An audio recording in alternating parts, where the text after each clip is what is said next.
এ কেমন নিয়ম, স্বামীর মঙ্গলের জন্য চুল কাটা যায় না।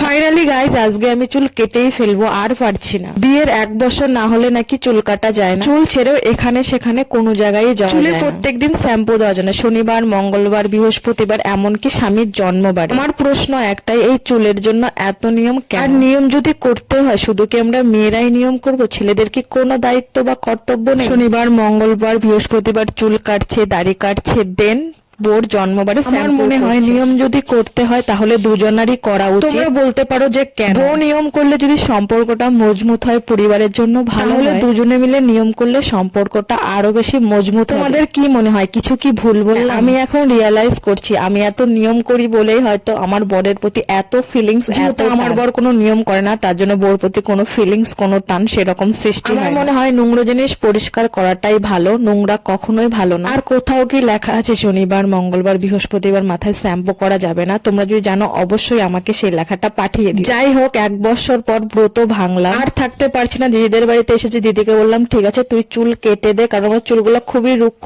সূক্ষ্ম এন্ড ড্রাই হয়ে গেছে। আমাকে চুল দিয়ে ফিরিয়ে নিয়েছে। চুল থাকলে আমি যদি আরো বেশি সুন্দরী হয়ে যাই, হয়তো তার জন্য এমন কোনো ট্রিটমেন্ট, এমন কোনো কিছু মাখার বাকি নেই। একটা জিনিসই বাকি আছে, সেটা হচ্ছে মানুষের গু।